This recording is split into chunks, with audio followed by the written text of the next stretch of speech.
Bonjour les étudiantes et les étudiants, j'espère que vous allez bien. On continue la série de vidéos sur la chimie des solutions aqueuses, donc là on passe à l'exercice 4.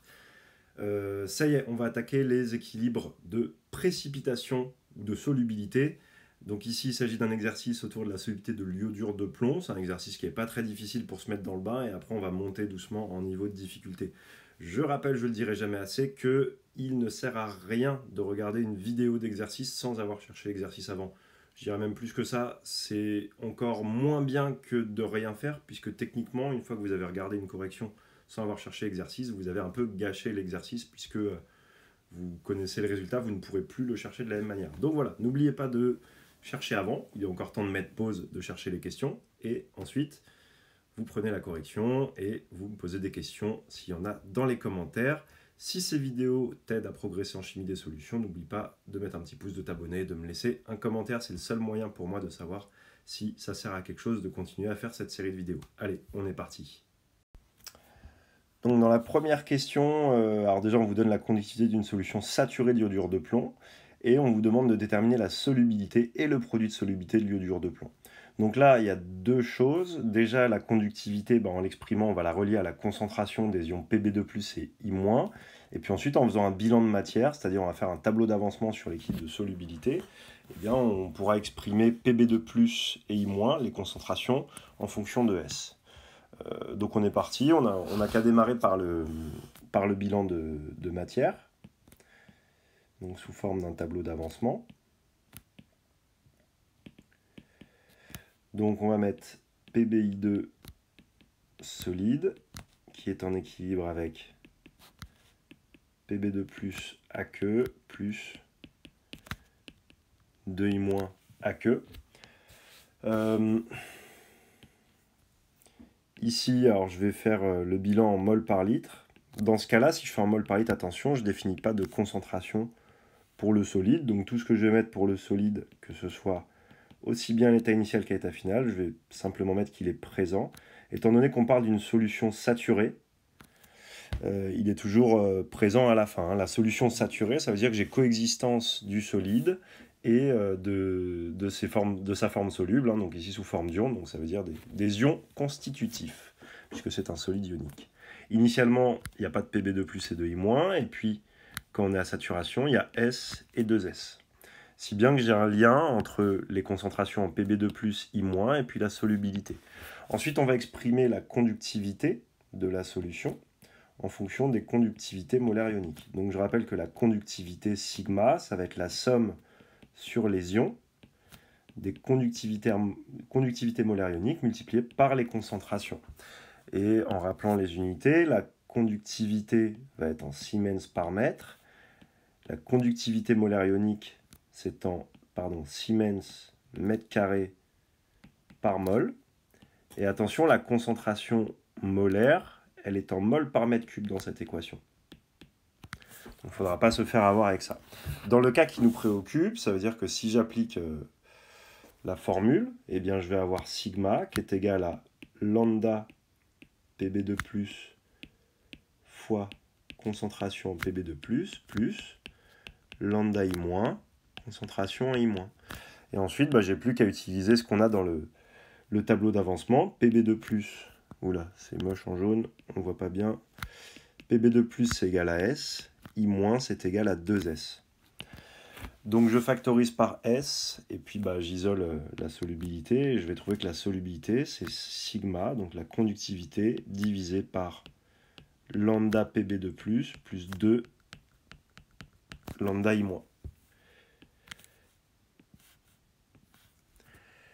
Reste plus qu'à faire l'application numérique.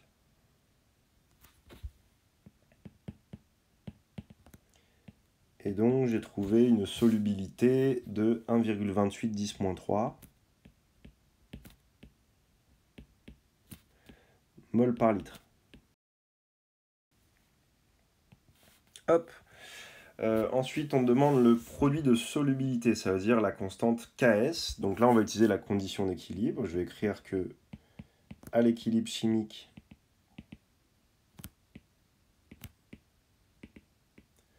j'ai Ks égale Q équilibre, et donc si je remplace, bah, ça me fait KS qui va être égal, donc l'activité de Pb2+, c'est sa concentration, soit S, sur la concentration standard, fois 2S sur C standard pour I-, et attention, c'est l'activité au carré. Si bien que ça vous fait KS qui est égal à 4 facteur de S sur C standard au cube. Voilà, et puis bah, même chose, on va faire l'application numérique. Et je trouve KS qui vaut 8,5 10 puissance moins 9. Et si on veut calculer le PKS, alors plus exactement 8,46, parce que là je vous donne avec les arrondis, mais dans la calculatrice j'ai gardé les chiffres significatifs pour être plus précis. PKS égale 8,1. Voilà, donc début d'exercice extrêmement classique, rien de très compliqué. Donc on passe à la question 2. Ici, on va considérer qu'on introduit 0,40 g de PBI2 dans 1 litre d'eau. Et on demande si le solide est présent à l'état final. Bah là, c'est simple. L'idée, c'est qu'on a calculé la solubilité. Donc la solubilité, ça me donne en fait la concentration maximale que je peux avoir pour les ions. Une autre manière de le dire, finalement, c'est que la solubilité, ça serait, si je multiplie par le volume, c'est-à-dire si je fais S fois V pour avoir 1,28 10-3 mol, ça me donne en fait la quantité de matière maximale de solide que je peux dissoudre. On va l'expliciter pour que ce soit clair. Donc la quantité de matière maximale de PBI2 que l'on peut dissoudre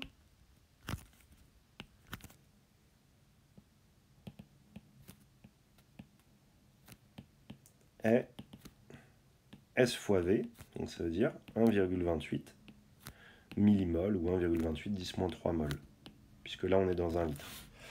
En face de ça, bah, on me dit que je mets 0,40 g. Donc là, je calcule la quantité de matière introduite.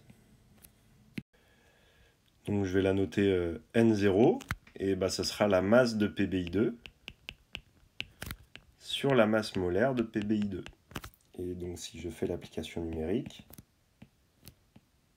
bah, pour N0, moi j'ai trouvé 8,68 10-4 mol.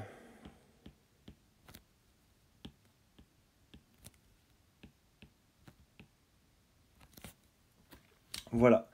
Et bah là, la conclusion, elle est immédiate. Hein. Ça veut dire que au maximum, je peux solubiliser 1,28 millimol. J'ai mis 0,868 millimol. Donc, étant donné que N0 est inférieur à SV, qui serait en fait le Nmax, on peut dire que PB I2 est totalement solubilisé.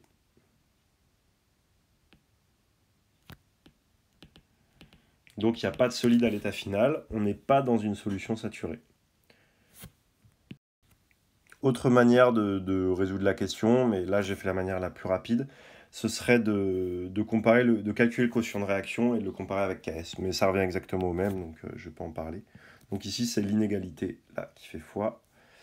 Mais une comparaison entre Q et KS est également possible, et c'est quelque chose qu'on fait très souvent, qu'on verra aussi dans d'autres exercices. Allez, question 3. Quelle masse d'iodure de potassium Ki faut-il ajouter pour que 99% de PBI2 précipite?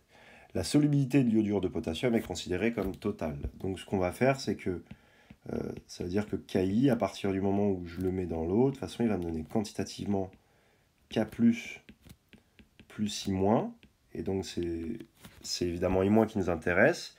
Et donc la quantité de Ki, je vais la nommer N1.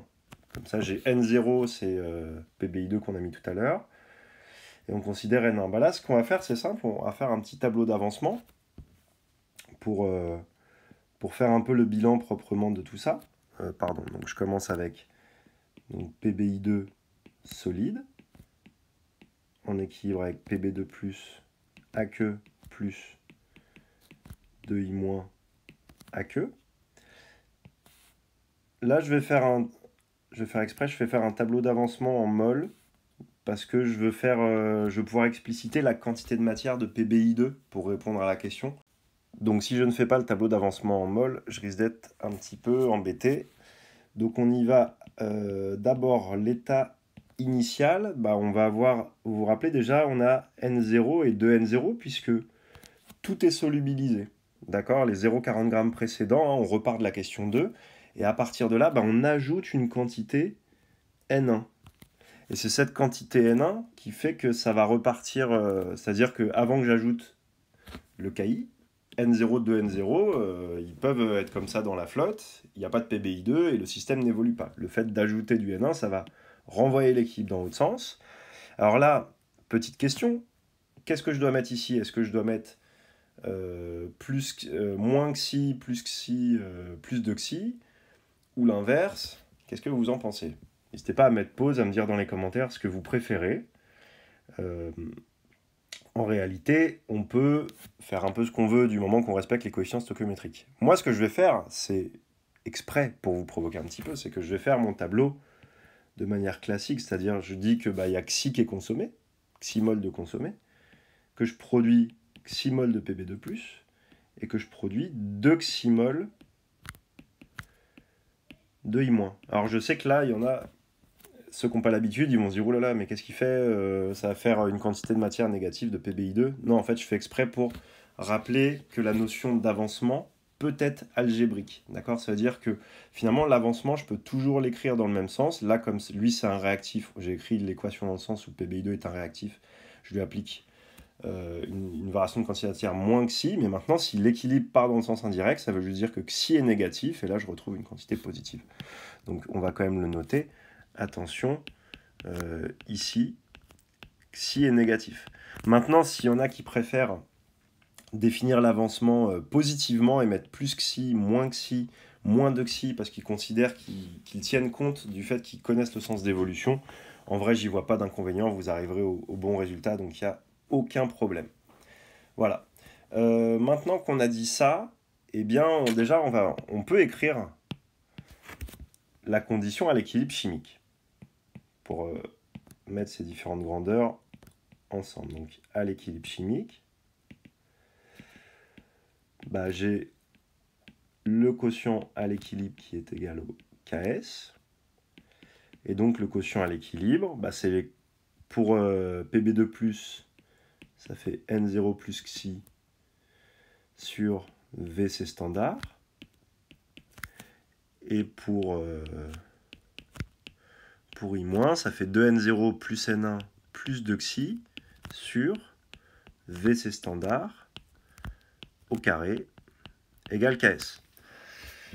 Bien, ça c'est bien joli, mais il faudrait qu'on essaie de traduire l'énoncé correctement. C'est-à-dire que maintenant, l'énoncé, il me dit que je dois déterminer la masse d'iodure de potassium. Donc vous en conviendrez, si je trouve N1, j'ai la quantité de matière d'iodure de potassium et donc la masse, pour que 99% de PBI2 précipite. Donc il faudrait que je calcule la quantité maximum qui pourrait précipiter et dire que l'avancement, ça doit être 99% de ça. Donc, la première chose, c'est en fait, on va déjà calculer xi max. Pour calculer xi max, il me faut le réactif limitant. Alors, sachant qu'on a mis de l'iodure en excès, le réactif limitant, c'est Pb2+. Ok. Donc, c'est lui qui est le réactif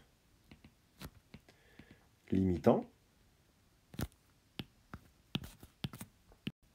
Ce qui veut dire que N0 plus xi max égale 0, et donc j'en déduis que xi max, c'est moins N0. Une fois qu'on a dit ça, maintenant, il faut que j'exprime xi en disant que si je veux avoir 99% de PBI2 précipité, ça veut dire que xi est égal à 0,99 xi max, soit moins 0,99 N0, tout simplement. Et donc ça, je vais pouvoir le réinjecter dans l'équation de l'équilibre chimique, que je vais, pour qu'on suive bien tous, pardon, je vais Bah tiens, je vais le faire ici, ça va être plus clair. L'indiquer par un astérisque. Et donc, si je réécris cette équation, en tenant compte de ça, vous voyez que ça va simplifier parce que ça veut dire que n0 plus xi, ça nous laisse 0,01 n0. Ici, j'ai toujours vc standard. D'ailleurs, je vais le mettre au cube directement ici, ça ira plus vite.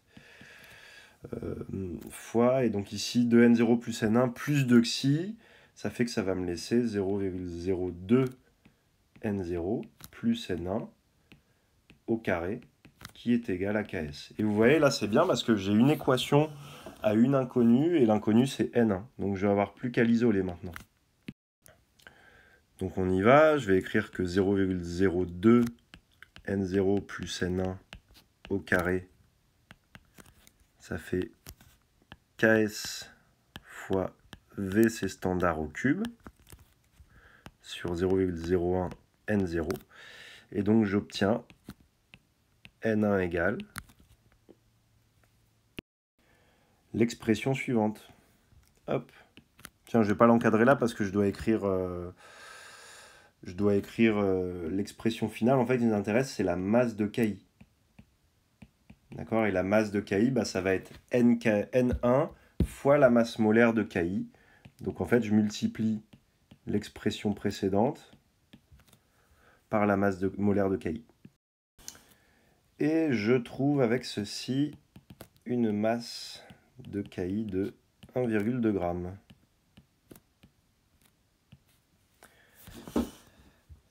Et voilà les amis, écoutez, je pense que ça fait déjà un joli petit exercice pour se mettre dans le bain. J'espère que ça vous a plu. Surtout, faites-le moi savoir, que je sache si voilà, il vous en faut plus en chimie des solutions, quelle thématique vous intéresse, est-ce que voilà, vous appréciez ces vidéos. Bref, dites-moi, parce que je ne peux pas deviner.